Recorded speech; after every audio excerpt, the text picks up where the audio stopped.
Iran को भी बड़े हमले की आशंका है। अपने ऊपर होने वाले हमलों को लेकर ईरान अलर्ट पर है। हमारा पलटवार विनाशकारी होगा, ये कहा है ईरान ने। ईरानी मिसाइल ठिकाने का वीडियो जारी करते हुए ये मैसेज, ये संदेश देने की कोशिश की गई कि हमला हुआ तो हमारा पलटवार बहुत भयानक होगा। और देखिए एक और बड़ी खबर, हम इजराइल के साथ जंग के लिए तैयार है, ये ईरान ने कह दिया है।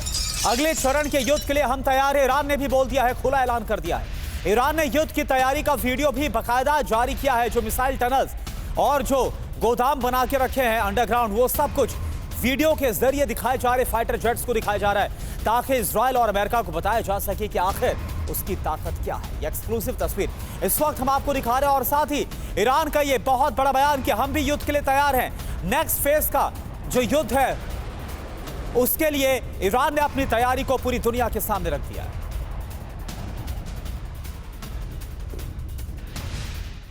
जी हां, तो ईरान की बड़ी जंगी तैयारी है। दो तस्वीरें हम आपको दिखाने जा रहे हैं, जिन तस्वीरों को जारी करके इस तैयारी का हवाला दिया गया है। देखिए पहली तस्वीर आप देखिए, ईरान इजराइल में कभी भी भीषण जंग हो सकता है और इन तस्वीरों के माध्यम से एक तरफ मिसाइलों को दिखाया गया, टनल में जो मिसाइलें हैं उनकी तस्वीरें जारी की गई हैं और इजराइल के खिलाफ जो तैयारी है उसको शो ऑफ करते हुए ईरान ने कहा है कि हम पर हमला हुआ तो भयानक इसका अंजाम होगा।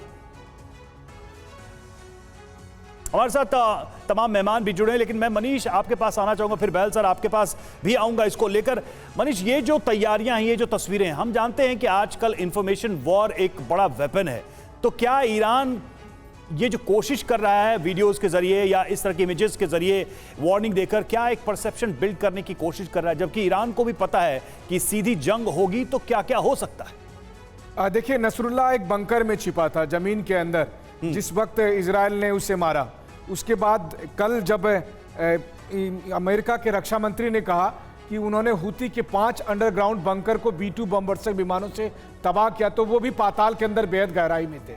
ऐसी स्थिति में ईरान के ये तमाम मिसाइल जो अंडरग्राउंड बंकर में रखे हुए हैं वो कितने सुरक्षित रहेंगे अगर इजराइल या अमेरिका उस पर अपना सफल एयर स्ट्राइक कर लेता है। तो अगर आप देखें तो ताइवान और ईरान दो ऐसे मुल्क हैं जिन्होंने पहाड़ियों के नीचे बड़े बड़े बंकर बना रखे हैं, इतने बड़े बंकर जिसमें आराम से फाइटर जेट रखे जा रहे हैं। उसमें फाइटर जेट एयरबेस की एयर स्ट्रिप का इस्तेमाल करते हैं और वहां से उड़ान भी भर रहे हैं। लेकिन इन सब के बावजूद हमने देखा है कि इजराइल और अमेरिका के पास ऐसी टेक्नोलॉजी है जिसके जरिए वो इन बंकरों को ध्वस्त कर सकते हैं।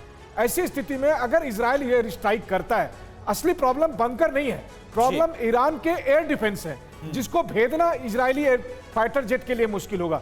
लेकिन अगर वो मिसाइल से अटैक करते हैं तो दोनों के पास मिसाइल है, दोनों अपने अपने मिसाइल का इस्तेमाल जरूर करेंगे। जी, तो बिल्कुल कुछ इस तरह से ईरान भी अब इजराइल को धमकाता हुआ नजर आ रहा है, अपनी ताकत दिखाता हुआ नजर आ रहा है। चलिए अब आपको बताते हैं कि ईरान की कैसी तैयारियां हैं इजराइल के खिलाफ, पूरी जानकारी ग्राफिक्स के जरिए फटाफट। ईरान की बारूदी तैयारी, दावा किस बात का है? इजराइल को जवाब देने के लिए ईरान की पूरी तैयारी है और धमकी क्या दी गई, अगर हमला हुआ तो बड़ा पलटवार होगा, इजराइल को विनाशकारी जवाब मिलेगा, इजराइल के दुस्साहस पर बड़ा प्रहार होगा। बिल्कुल, और ये चेतावनी दी गई है ईरान की तरफ से। और खास बातें क्या है, तो ईरान को पता है कि इजराइल जरूर हमला करेगा और हमले की स्थिति में ईरान पहले से ही तैयारी कर रहा है। मिडिल ईस्ट में मुस्लिम देशों को एकजुट कर रहा है। कुछ दिन पहले ईरानी विदेश मंत्री ने कई मुस्लिम देशों का दौरा किया था और ये एक माहौल बनाने की कोशिश की गई थी अपने पक्ष में। बहल सर, ईरान के साथ कौन खड़ा होगा? कौन सा ऐसा मुस्लिम देश आपको दिखाई दे रहा है इस वक्त मिडिल ईस्ट में या अरब कंट्रीज में जो वाकई में सीधी जंग होती है इजराइल और अमेरिका के साथ तो ईरान का साथ दे सकता है? देखिए, ईरान के साथ अभी इस समय अगर हम देखें तो ईरान के साथ डायरेक्टली चाहे कोई हो ना हो, लेकिन इनडायरेक्टली बहुत सपोर्ट आ रहा है। अगर आप नाटो कंट्रीज में देखें तो 3 नाटो कंट्रीज हैं, चाहे वो फ्रांस है, स्पेन है या फिर वो टर्की है, जिन्होंने क्लियरली आइसोलेट नेतन्याहू की स्ट्रेटजी बना ली है। और अगर अरब कंट्रीज में देखें तो यूएई, जॉर्डन, कतार और साथ में सऊदी अरेबिया ने क्लियरली बोला है कि हमारी एयर स्पेस यानी कि वायुमंडल से इनके अटैक्स नहीं जा सकते इजराइल के। तो कहीं ना कहीं डायरेक्टली उनके साथ कोई खड़ा ना हो, उनके साथ चीन खड़ा है, उनके साथ रशिया खड़ा है। रशिया ने क्लियर क्लियरली बोला है कि अगर आप अटैक करेंगे उनके न्यूक्लियर साइट्स के ऊपर तो बहुत ही खराब होगा। तो रिस्पांस क्या आ रहा है कि प्रोपोर्शनेट अटैक होगा। प्रोपोर्शनेट अटैक का मतलब है कि न्यूक्लियर साइट्स और ऑयल इंस्टॉलेशंस पे नहीं होगा, लेकिन होगा उनकी मिलिट्री इंटेलिजेंस एंड सिक्योरिटी की जो मिनिस्ट्री है, या वो IRGC के हेडक्वार्टर्स हैं, या फिर जो उनके मिसाइल साइट्स हैं या लॉन्चर्स हैं, या फिर ड्रोन एरियाज हैं, वेपन सिस्टम्स हैं, उन पे हमला होगा। अटैक होगा प्रोपोर्शनेट।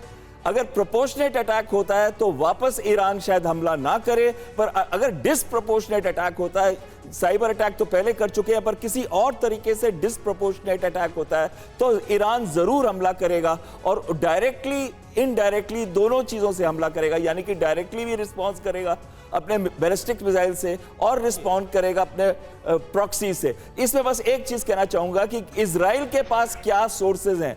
अगर वो हवाई जहाज यूज करता है, दोनों साइड उसको एयर टू एयर रिफ्यूलिंग चाहिए। एयर डिफेंस सिस्टम जो इनका है मल्टी टियर्ड है, long range, medium range, short range, 300 kilometre से लेकर 50 किलोमीटर तक है।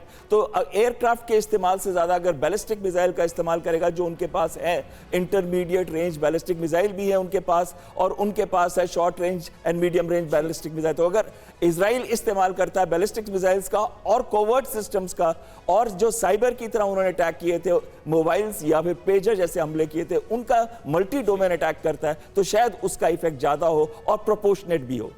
बिल्कुल, तो अगर इस तरह से हमलों को अंजाम दिया जाएगा तो इसका असर भी ज्यादा होगा, विध्वंसक होगा।